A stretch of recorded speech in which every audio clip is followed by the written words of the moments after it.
밤에 이곳에 모인 여러분들에게도 또 온라인으로 함께 예배드리시는 여러분에게도 주님의 동일한 은혜가 충만하시기를 주님의 이름으로 소원합니다. 매일매일 새벽 기도를 가기 위해서 알람을 맞춥니다. 혹시나 일어나지 못할까봐 몇 번을 다시 맞추고 또 다시 보고 또 혹시 음량이 줄여져 있을까봐 다시 확인하고 그러고 잠이 들죠. 제가 대학생 때 저 일본 땅을 향해서 눈물을 흘리면서 저 일본 땅에 잃어버린 영혼들을 다 구원하는 일에 제가 쓰임 받겠다고 또 선교사로 자원하는 그런 마음이 있었을 때는 정말 그 알람 소리가 띠리리릭 울리기도 전에 띠 소리만 나도 그 핸드폰을 잡고 일어나곤 했었는데, 근데 지금은 가정을 또 이루고 또 아이를 낳고 자녀들을 키우다 보니까 사실 그 띠 소리가 울릴 때마다 어떨 때는 안 울렸으면 좋겠다, 내 귀에 안 들려서 오늘 새벽 기도에 못 나가는 것이 내 자의가 아니라 할 수 없어 못 나가는 거라고 핑계를 좀 댔으면 좋겠다라는 생각이 들 때가 여러 번 있었습니다. 그런데 그런 게 문제가 아니라 사실 그것보다 더 큰 문제는 그러한 환경 속에서 그러한 신앙생활을 만족하며 살아가고 있다는데 문제가 발생하게 됩니다. 그런 환경이 분명 제약도 있고 하나님을 믿고 나아갔는데 어려움도 분명히 있습니다. 그런데 그런 것들에 적응하게 되면 그렇게 신앙생활이 한 부분 한 부분씩 무너져 가고 있고 어느 부분에서는 하나님을 믿지 못하는 나의 삶이 분명 발견됐는데도 불구하고 하나님을 따르지 못하고 믿지 못하는 그러한 일이 발생했음에도 불구하고 그런 것들에 적응하면서 그냥 살아간다는 것이죠. 왜냐하면 신앙생활 전부가 무너진 것은 아니지 않습니까?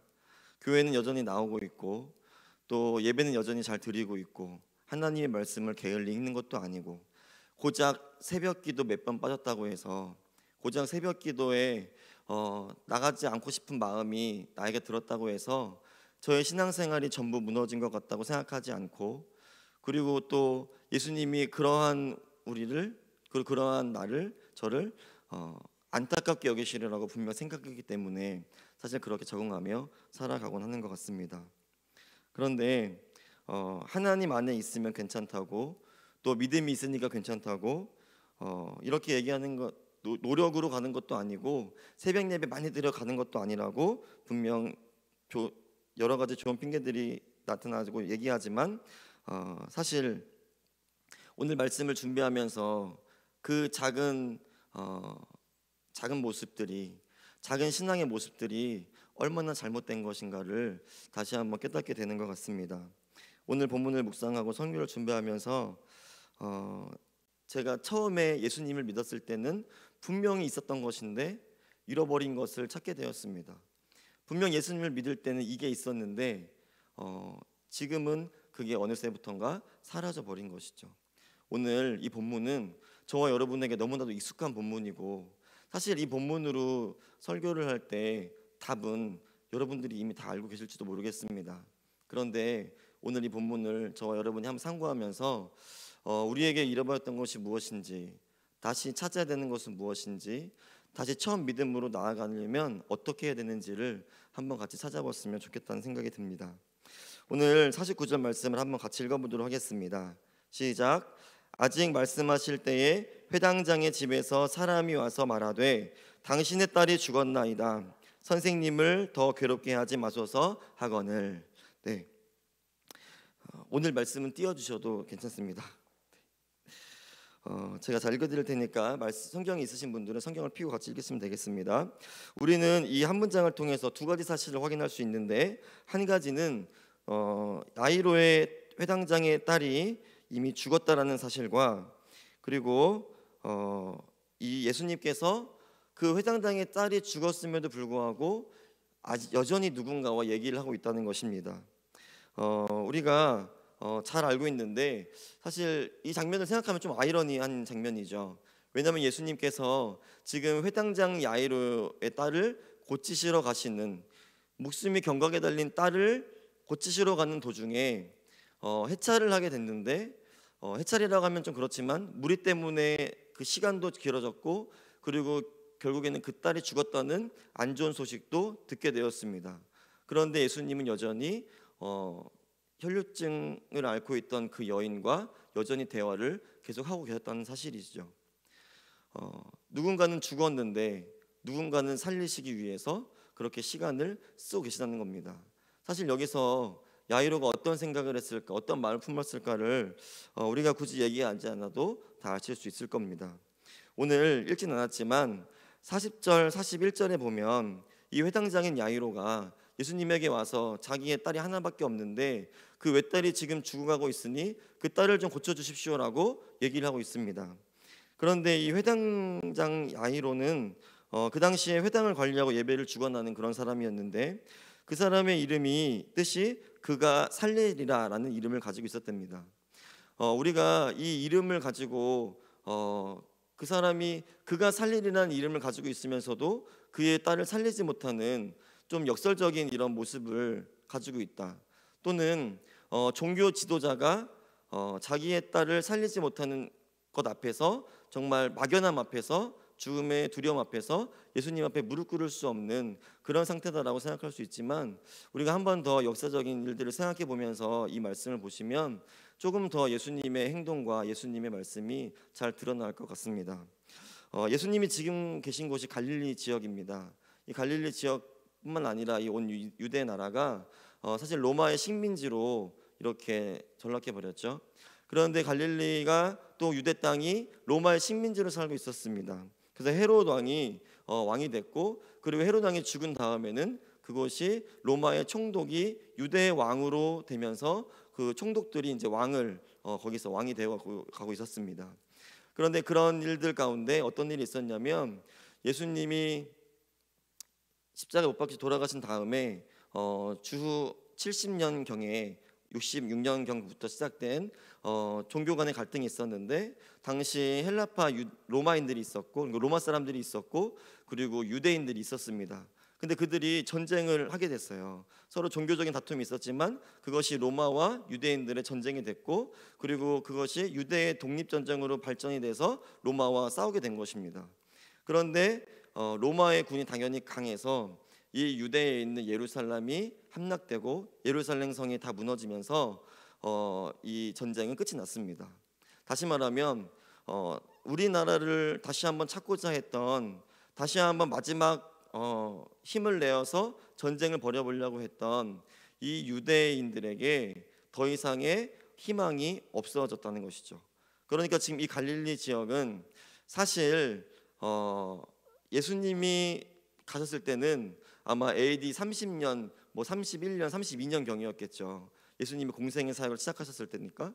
하지만 이 누가복음이 쓰여진 때는 예수님이 돌아가시고 나신 한 30년, 40년 후에 누가에 의해서 집필되었습니다.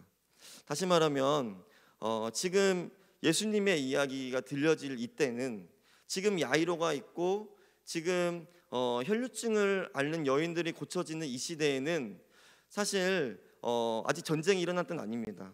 물론 여전히 로마의 식민지지만 아직도 그들은 뭔가를 해볼 수 있다는 그런 마음을 가지고 있었던 때지만 누가가 예수님의 이런 행적을 기록하면서 그들의 유대 땅에 다시 한번 이 누가복음을 전해줄 때는 그들이 아무것도 할 수 없는 전쟁에서 지고 예루살렘의 성은 돌 위에 돌 하나 남지 않는 그런 참혹한 그런 예수님이 말씀하셨던 것이 이루어지는 그러한 절망의 땅에서 살아가고 있었다는 것이죠. 그래서 누가가 쓴 이 혈류증의 여인이 낳는 이 이야기와 기적과 야이로의 딸이 낳는 기적은 사실 누가에 의해서 하나님이 예수님을 통해서 어떠한 사역을 하시기를 원하는지 예수님이 이 땅에 우리를 구원하실 메시아요 인자로 오셔서 우리 가운데 어떤 일을 행하시기 원하시는지를 더 드러내기 위해서 이러한 구조로 말씀을 하고 있다는 것입니다. 그러니까 지금 이 예수님의 말씀을 듣고 있는 사람들은 실패와 절망에 빠져 있는 사람들이죠. 그런데 그런 사람들에게 지금 이 복음이 전해지면서 그들이 어떻게 생각할까를 우리가 주목하면서 말씀을 보려고 합니다. 수많은 사람들이 로마의 탄압으로 그때 다 흩어지게 됩니다. 그래서 그걸 디아스포라라고 하잖아요. 유대인들이 다 흩어졌다고 해서 그렇게 해서 하나님의 뜻을 찾기보다 두려워 떨면서 많은 곳으로 흩어지게 되었습니다. 다시 회당장 아이로의 딸 이야기로 돌아오면 회당장이 아이로의 딸이 이제 죽어가고 있었습니다. 굳이 그 이름이 그가 살리라는 이름이 있었지만 상황은 아이러니하게도 죽음의 앞에서 아무것도 할 수 없는 야이로의 능력과 절망을 우리가 볼 수 있습니다. 예수님은 야이로의 간청을 들어주셨고 그리고 그의 집으로 가십니다. 그런데 어떻게 되었죠? 지체가 되고 있습니다. 무리들이 예수님을 막고 예수님에게 달려가고 있죠. 그럴 때 이 야이로의 속이 이제 타들어가는 거죠.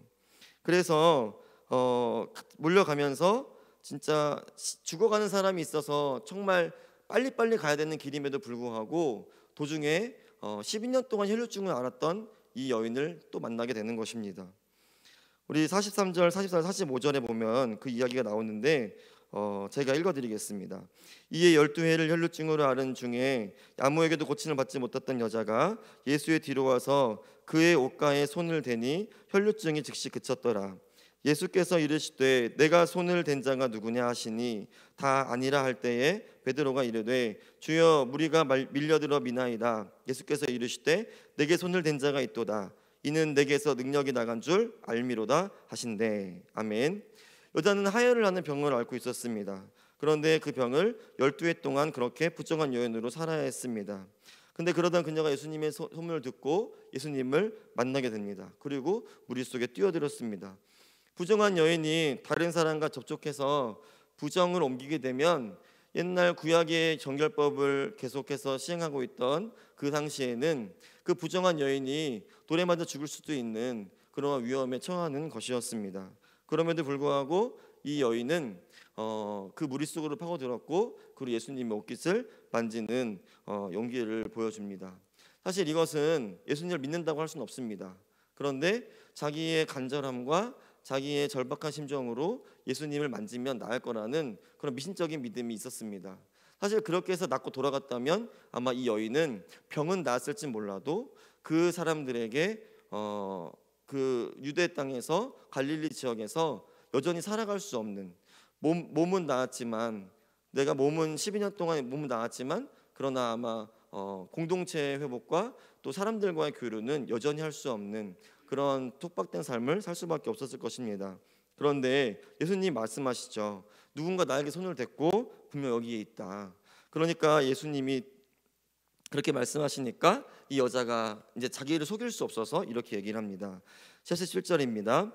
여자가 스스로 숨기지 못할 줄을 알고 떨며 나와 엎드려 그 손댄 이유와 곧 나은 것을 모든 사람 앞에서 말하니. 예수님은 그녀가 나은 것을 무리에게 말씀해 주셨습니다. 그리고 그녀도 그렇게 얘기했습니다. 어떤 상황이 벌어졌을까요? 이 자기가 말한 것을 통해서 이 여자는 자기가 부정한 것에서 나은 것을 모든 사람들에게 말했고 그리고 다 증명이 되었습니다. 사실 이렇게 함으로써 예수님의 능력이 드러난 것이 아니라 이 여자가 무리에서 회복되는데 더 초점을 둔 것이죠. 그러면서 예수님은 그 여자가 그 무리 속에서 공동체를 다시 한번 회복하고 그의 여자의 가정으로 돌아갈 수 있도록 평안을 주시고 그리고 자기의 몸과 또 영혼도 나을 수 있는 그런 자유함을 주신 것입니다. 그런데 이 놀라운 일이 발생하는 동안 우리가 주목하고 싶은 사건은 바로 야이로입니다. 근데 야이로는 여전히 애타는 심정으로 자기 딸이 혹 죽진 않을까 이러고 있었겠죠. 그런데 곧 야이로의 집에서 어떤 사람이 와서 이런 안타까운 소식을 전합니다. 50절에 나옵니다. 49절에 보면은 다 읽진 않고 당신의 딸이 죽었나이다. 선생님을 더 괴롭게 하지 마소서 하거늘. 그러니까 이제 그 지체하는 속에서 놀라운 광경이 벌어지고 믿음의 광경이 벌어지고 어떤 사람을 자유케 하는 그런 놀라운 일이 일어났지만 그러나 이 야이로의 마음속에는 더더욱 슬픔과 안타까움으로 절망 가운데로 빠져나올 수밖에 없었던 것이죠. 그리고 50절에서 이렇게 얘기하십니다. 그 야이로에게 예수께서 들으시고 이르시되 두려워하지 말고 믿기만 하라. 우리 같이 한번 따라해 보실까요? 두려워하지 말고 믿기만 하라. 그리하면 딸이 구원을 얻으리라 하시고. 아멘. 두려워하지 말고 믿기만 하라는 겁니다. 사실 너무나 두렵고 떨리는 마음인데 그것을 믿기만 하라는 것이죠. 얼마 전까지 살아 있었습니다. 근데 이제 죽었습니다. 사실 혈류증을 앓았던 여인은 죽은 것은 아니었지만 병을 고침받았습니다. 그래서 야이로도 내심 더 기분이 좋았을 것 같습니다. 우리 딸도 반드시 저렇게 살아날 수 있을 것이다. 아니 12년이라는 해 동안 12년은 어떤 통치를 얘기합니다. 그런데 12년이라는 완벽한 통치, 어떤 통치냐면 질병 때문에 아무것도 할 수 없는 어둠의 통치를 받았던 이 여인도 이렇게 나을 수 있었다면 너무나 기분이 좋았겠죠. 내 딸도 나을 수 있을 것이다. 이런 믿음이 분명 생겼을 것입니다. 그런데 그 집에서 야이로의 딸이 죽었다는 비보를 듣는 순간 이 사람의 마음이 무너진 것입니다. 왜냐하면 아직까진 살아 있었는데, 죽진 않았었는데, 그런데 예수님이 그 야이로에게 두려워하지 말고 믿기만 하라고 말씀을 하시는 것이죠. 예수님을 믿고 구원받으면 모든 근심이 사라지고 우리가 기쁨으로 충만해야 된다고 생각할 때가 있습니다. 야이로도 분명 믿음 가운데 있었고 예수님을 절박한 심정으로 찾아갔지만, 그러나 그 믿음이 자기의 딸이 죽음으로 인해서 그 죽음의 두려움 앞에서 누가 그 죽은 사람을 살릴 수 있냐는 그러한 의심 가운데 그만 공포에 빠지고 두려움 가운데 있었던 것이죠. 그런데 예수님은 이렇게 얘기하십니다. 두려울 수 있고 환경이 안 바뀔 수 있고 더한 환경이 올 수 있지만, 그러나 그때에도 믿음이 필요하다.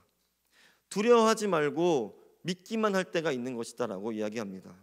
우리가 예수님의 이름으로 치료함 받고 귀신이 떠날 때가 있는가 하면, 그러나 여전히 믿음을 가지고 끝까지 견뎌야 될 때가 있는 것입니다. 우리가 예수님을 믿었다고 우리의 생활이 확 바뀌고 우리의 삶에 하나님의 은혜가 축복이 넘쳐나는 것이면 너무나 좋겠지만, 그러나 그렇지 않을 때라도 믿고 하나님을 의지하고 나가야 된다는 것입니다. 그것이 중요한 것을 앞으로 예수님이 말씀을 하십니다. 고린도전서 13장에 가보면요, 고린도전서 13장은 사랑장으로 유명하죠. 근데 그 사랑장에 이런 얘기가 나와요. 7절인데요. 모든 것을 참으며 모든 것을 믿으며 모든 것을 바라며 모든 것을 견디느니라. 사랑은 쭉 나오다가 7절에 가서 사랑은 모든 것을 참고 믿고 바라고 견디는 것이라고 얘기합니다. 3번이나 견디라고 말씀합니다. 예수님을 사랑하고 예수님을 믿는 것은 견딜 수도 있는 것입니다. 예전에 사역이 힘들고 어려울 때면, 또 집이 어려울 때면, 환경이 어려울 때면 이게 신앙인가, 이게 신앙생활인가 라는 생각이 들기도 했던 것 같습니다. 그런데 하지만 우리가 이렇게 어려운 중에도, 또 여러분의 자신 가운데 또 어려움이 있다 하더라도 예수님은 지속해서 믿기를 바라고 계신다는 것입니다. 여러분이 믿음을 지속하고 믿음으로 나아갈 때 주님이 하시고 싶으신 그때에 여러분이 알지 못하지만, 저도 알지 못하지만, 그러나 예수님께서 최고의 방법으로 최선의 때에 여러분을 구원하시고 여러분을 자유케 하시게 될 줄로 믿습니다. 두려움과 걱정은 사라지지 않았지만, 그러나 우리에게는 믿음이 있을 수 있습니다. 우리는 믿을 수 있습니다. 그래서 그렇게 사랑장에서도 이야기하는 것은 아니겠습니까? 야이로의 딸은 예수님의 말씀처럼 나음을 결국 얻게 되었습니다. 여러분, 10이라는 숫자가 유대인들에게 통치의 개념이라고 말씀드렸잖아요. 완벽한 통치를 받는 개념으로 나와 있습니다. 예수님의 통치는 하나님의 통치하는 하나님의 나라는 12년 동안 절망과 좌절의 시간 속에서 어둠의 권세에 눌려있던, 완전히 눌려있던 혈류증을 앓던 여인에게도 임하셨고, 12년 동안 축복의 시간을 살고 왔던 그 당시 종교의 지도자의 딸인 야이로의 딸, 그런데 그 딸에게 갑자기 죽음이, 병이 찾아왔습니다. 여태까지 축복되게 잘 살고 기쁨으로 잘 살고 자기가 하고 싶은 대로 다 살다가 갑자기 죽음의 병이 온 그 세상의 통치 가운데 있었던 그 12살 소녀에게도 예수님은 찾아오셨습니다. 그리고 이제 죽음이라는 절망 앞에 좌절하고 아무것도 할 수 없다라고 실패와 좌절 가운데 빠져있던 야이로에게도 예수님은 말씀하셨습니다. 우리 56절을 한번 같이 읽어보겠습니다. 시작. 그 부모가 놀라는지라 예수께서 경고하사 이 일을 아무에게도 말하지 말라 하시니라.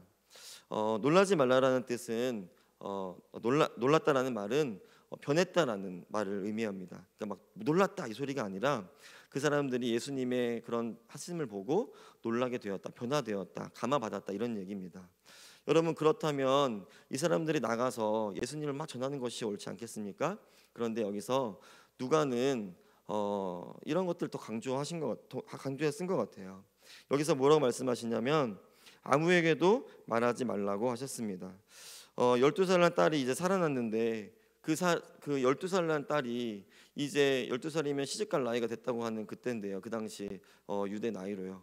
그런데 그 소녀가 병이 나았다고 좋아서 회복돼서 길거리를 나다니게 되면 당연히 사람들이 죽으려고 했던 그 소녀가 살아났구나, 죽었던 그 소녀가 살아났구나, 장사 지내려고 했던 그 소녀가 살아났구나, 당연히 다 알 거 아닙니까? 그런데 예수님은 절대로 다른 사람들에게 나가서 얘기하지 말라고 말씀하십니다. 당연히 알게 될 것인데 왜 굳이 말씀하지 말라고 하실까? 누가복음을 읽어보면 이 땅의 구원자이시며 인자이신 예수님이 이 땅에 오신 이유가 분명하게 드러납니다. 바로 하나님의 나라를 선포하시는데 그 의미가 있었습니다. 그 목적이 있었습니다. 이 땅에 오셔서 어떠한 일보다도 하나님의 나라를 선포하여서 이 땅에 죽어가는 모든 영혼들을 살리는 일에 예수님의 모든 사역에 초점이 맞춰져 있었던 것이죠. 그래서 사실 예수님께서는 기적을 행하셨지만 그런 기적을 행한 곳을 떠나셔서 다시 하나님의 뜻을 묻고 기도했습니다. 그리고 오늘도 야이로의 딸을 고치셨지만 그러나 이 고치신 능력에 대해서 아무에게도 얘기하지 못하게 하셨습니다. 이것은 하나님께서 예수님을 이 땅에 보내신 이유는 바로 하나님의 나라를 선포하시고 하나님의 나라가 선포될 때 그것을 듣는 우리에게 소망이 있게 하시는 하나님의 온전한 사역을 말씀하는 줄로 믿습니다. 여러분, 하나님의 이런 통치하심을 보고 하나님이 12살 난 딸의 그 죽음의 공포를 통치하시는 이런 나라가 올 수만 있다면 우리도 놀라지 않겠습니까? 이들이 놀랐다는 말은 변화됐다는 말인데 우리도 변화되지 않겠습니까? 여러분, 꽃을 보고 어떤 시인은 그 꽃에 대한 신비를 노래합니다. 그것은 무엇이냐면 바로 그 꽃을 꽃이라는 글자로 보거나 꽃이라는 형상으로 보는 것이 아니라 그 꽃을 더 들여다본다는 것이죠. 그 꽃이 살아오고 이 피기까지 얼마나 수많은 고통과 얼마나 될 때까지 그런 일이 있었을까를 그 순간을 포착을 하는 것입니다. 그 꽃이 살아온 삶의 깊이를 포착을 하는 것이죠. 그래서 이 시인은 그것을 감동을 받고 그 감동을 우리에게 전해줍니다. 여러분, 예수님이 하나님의 나라를 선포하시는데 하나님의 나라가 이 땅에 왔다는데 여러분에게 이미 왔다는데 여러분 느껴지지 않으신가요? 그렇다면 여러분 더 하나님의 나라 가운데 우리가 나아가야 됩니다. 하나님의 나라가 그냥 하나님 나라라는 글자로 우리에게 그냥 머릿속에 들어있는 것이 아니라 우리 자체를 하나님 나라로 던져진 존재라고 한번 생각해 보십시오. 우리가 부활하신 것처럼 나도 부활한다라는 생각을 하는 것이 아니라 여러분이 부활의 세계로 던져졌다고 생각해 보십시오. 하나님이 다시 여러분들을 만들어 가시고 좋은 성품으로 하나님의 성령님께서 여러분을 다듬어 가시는 그런 하나님이 다시 여러분들 창조하시는 창조의 세계로 여러분이 던져진 존재라고 한번 생각해 보십시오. 여러분의 하루하루가 하나님의 나라가 함께 하시는 그 하루라는 것을 더 깊이 한번 바라봐 보십시오. 여러분의 하루의 삶이 무의미하지 않을 것입니다. 여러분의 삶 속에서도 하나님의 나라가 어떻게 통치하시는지를 더더욱 알게 될 것입니다. 그러면서 우리는 하나님께 영광을 돌릴 수 있는 것입니다. 하나님의 사랑을 받았지만 그러나 그 사랑을 경험하는 데는 다 차이가 있습니다. 누가 더 절박한 마음으로 하나님을 찾느냐입니다. 오늘 하루가 절박한 사람이 하나님을 만날 수 있습니다. 12년 동안 혈류증을 앓았던 여인은 매일같이 절박한 삶으로 내가 어떻게 하면 나을까를 고민했고 12살이 되어서 죽을 병에 걸린 소녀는 그때부터 절박하게 예수님을 기다렸습니다. 그 딸을 잃게 될 것 같은 회당장도 절박한 마음을 가지고 다시 주님께 나아갔습니다. 예수께서 기도에 대하여 비유로 말씀하시는 게 있습니다. 그때 바리새인과 세리를 비교하며 말씀하시는데 세리가 예수님을 만날 때 이렇게 만나는 것입니다. 누가복음 18장 13절인데 세리는 멀리 서서 감히 눈을 들어 쳐다보지도 못하고 다만 가슴을 치며 이르되 하나님이여 불쌍히 여기소서 나는 죄인이로소이다 하였느니라. 아멘. 세리는 사실 바리새인에 비하면 11조도 못하고 기도도 많이 못하고 금식도 하지 않는 그러한 대역 죄인 같은 사람이죠. 그런데 이 세리는 자기 자신 앞에 나온 주님 앞에 그 발치도 갈 수 없고 볼 수도 없어서 저 멀리서 꼬꾸라져서 눈물을 흘리면서 절박한 심정으로 주님 저의 죄도 사하여 주옵소서 이렇게 기도를 하는 것이죠. 그때 그가 구원을 받고 그가 의롭다함을 받지 않았겠느냐라고 예수님이 바리새인들에게 말씀을 하십니다. 여러분 누가 의롭다함을 받습니까? 절박한 마음으로 정말 예수님을 따라가려고 하는 사람, 절박한 심정으로 주님을 바라보았던 세리가 의롭다함을 받고 구원과 자유함을 누리게 되는 것입니다. 여러분 이런 절박한 심정으로 예배를 드리십니까? 처음 예수님을 만나 그분을 따를 때는 날마다 절박한 마음으로 하루하루를 살았습니다. 주님 어떻게 제가 잘 수 있나요? 주님 이렇게 죽어가는 영혼들이 많은데 제가 어떻게 잠을 잘 수 있나요? 그런 마음으로 살았었지만 그런데 지금은 삶도 힘들고 또 환경도 어려워지고 신앙생활이 이미 무너져가고 좀을 먹고 있었습니다. 그래서 우리 안에서 자연스럽게 주님을 갈망하지 않고 주님을 절박하게 찾지 않습니다. 기도 한번 빼먹는다고 예배 한번 빼먹는다고 이런 마음으로 살아가게 되었습니다. 오늘 본문의 설교를 준비하면서 며칠 동안 가슴이 답답했습니다. 누구나 다 아는 성경 이야기 말씀을 가지고 무슨 이야기인지 어떤 얘기를 하실 건지 다 알고 있는 본문이라 오히려 마음을 놓고 부담 없이 준비할 수 있는 설교이었습니다. 그런데 이상하게 쓰고 지우고를 자꾸 반복하게 되는 것입니다. 그러다 어느덧 또 그런 일이 발생했습니다. 새벽 기도를 나오려고 하는데 알람이 안 울렸으면 좋겠다. 이런 일이 이 설교를 준비하는 중에 또 한 번 발생하게 된 겁니다. 그런데 그때 힘을 내서 그냥 안 나가면 혼날 것 같으니까 억지로 몸을 끌고 새벽 예배 나갑니다. 그러다 목사님의 말씀을 듣습니다. 그리고 눈을 감고 제가 이 설교를 준비하는데 제가 무엇을 말해야 될지 모르겠습니다, 주님. 이러고 기도를 막 하는 순간에 이렇게 말씀하시는 거 어땠습니다. 그 12회를 혈루증을 앓았던 여인은 얼마나 절박했겠냐. 그리고 그 딸도 얼마나 절박했겠냐. 그리고 그 야이로 아버지는 얼마나 더 절박했겠냐. 너에게 절박함이 있느냐 라고 물어보셨습니다. 예 주님 절박합니다. 그런데 주님 이렇게 말씀하시더라고요. 나는 더 절박하다. 누가복음 1장부터 8장 끝까지 오는 이 말씀 속에서 성령님이 어찌나 예수님을 붙잡고 예수님과 동행하시면서 하나님의 말씀을 선포하시기 위해서 얼마나 겸손하시고 얼마나 자기 자신을 내려놓으시고 얼마나 그 말씀에만 집중을 하시는지 너무 놀라움을 금치 못하였습니다.